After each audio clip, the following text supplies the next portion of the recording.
नमस्ते सबैजनालाई म वीर फेरि पनि तपाईँहरूको लागि एउटा सानो भिडियो मैले रेडी गर्दैछु।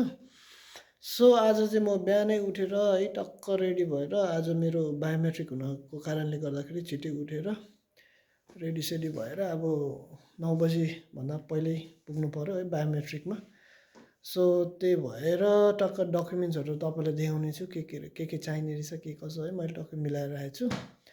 सो आज यसो बाहिर घाम पनि लागिरहेछ, साथीहरू सबै ड्युटी गइरहनु भएको छ, कसैको ड्युटी चलिरहेछ। मेरो चाहिँ बायोमेट्रिक भएको छैन। सो आज बायोमेट्रिक भएपछि मेरो ब्लू पेपर आउँछ, तपाईँलाई म भरे देखाउने छु कस्तो ब्लू पेपर हुन्छ भनेर होइन। सो गाइस टाइम वेस्ट नगरिकन है तपाईँलाई म सर डकुमेन्ट्स देखाउने छु। मैले रेडी गरेर राखेको छु सबै डकुमेन्ट्सहरू। सो भिडियोलाई गाइस लाइक गरिदिनु होला है, मन परे सब्सक्राइब सेयर पनि गरिदिनु होला। सो तपाईँहरूलाई म डकुमेन्ट्स देखाउने छु त है। ओके गाइस, मैले जस्ट डकुमेन्ट्सहरू रेडी गरेर राखेको छु सबै, हेर्नु सक्नुहुन्छ धेरै छ डकुमेन्ट्स। सो फर्स्ट थिङ के चाहिन्छ भन्दाखेरि ओके द मोस्ट इम्पोर्टेन्ट तपाईँलाई हामीलाई चाहिने यो लिज एग्रिमेन्ट भयो। अनि यसमा के छ, तिनवटा होला यसमा लिज एग्रिमेन्ट। अनि के छ ओके त्यो यो भइहाल्यो हाउसिङ है, 1 नम्बरमा हाउसिङ भयो। अनि तपाईँको फेज 1 सर्टिफिकेट, अनि फेज 2 तपाईँको यो चाहिने भन्ने मेडिकल स्क्रिनिङ भइहाल्यो।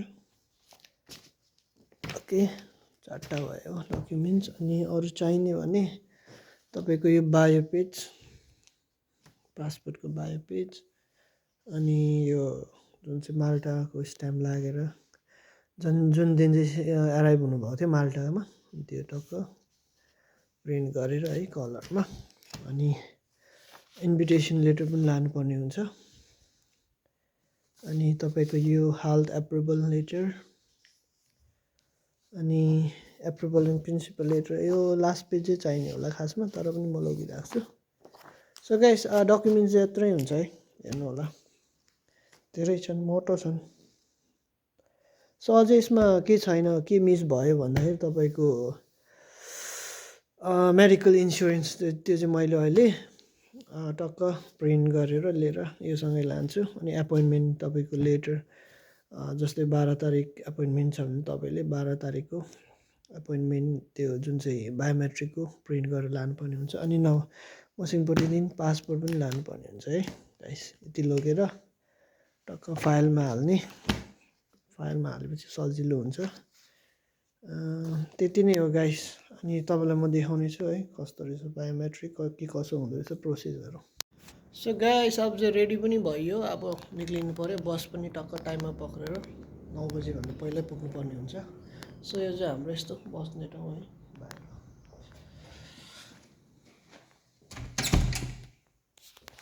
सो यो चाहिँ हेर्नु सक्नुहुन्छ किचन हो हाम्रो।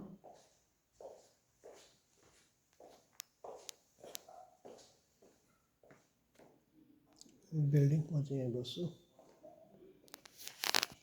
ओके सो गाइस ब्याग तयारी गरौँ है।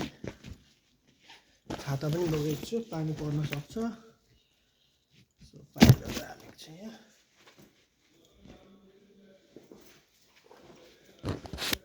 ओके निक्ल्यौँ।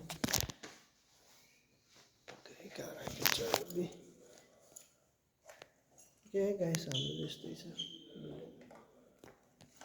यता चाहिँ किचन, अनि यता बस्ने ठाउँ, माथि टक्क गएर रुम चाहिँ त्यहाँतिर छ। ओके गाइस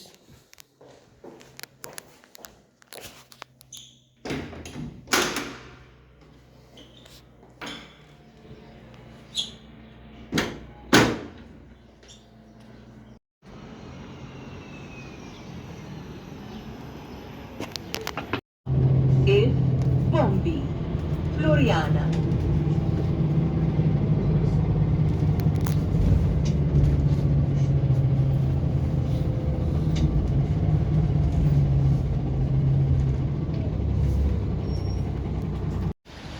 कि गाइस म चाहिँ भर्खर आइपुगेँ है identity.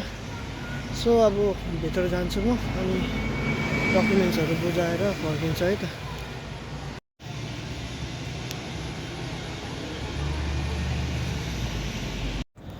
Hello guys finally blue paper पनि पायो सो अब मैले चाहिँ ओजर ग्रुपमा गएर सब्मिट गर्नुपर्ने हुन्छ सो ताकि उनीहरूले कम्पनीलाई क्लाइन्टलाई पठाएपछि लिगली काम गर्न पाइन्छ सो गाइस है त म तपाईँहरूलाई देखाउने छु कस्तो हुन्छ ब्लू पेपर हेर्नु होला अहिले कोजो ग्रुपको नजिकै छु त्यो अफिस जानुपर्ने छ त्यही भएर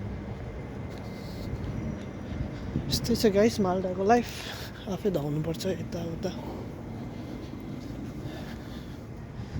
भोक पनि लाग्यो खासमा चाहिँ मेरो 2टा डकुमेन्ट्स मिसिङ पनि भएको थियो त्यो फेरि बिहान 9 बजीको एपोइन्टमेन्ट थियो फेरि 2टा मिसिङ C5 फर्म र अर्को कन्ट्र्याक्ट त्यो मिस भएपछि फेरि मैले ओजोमा आएर फेरि डकुमेन्ट्स लगेर आज नै भयो काम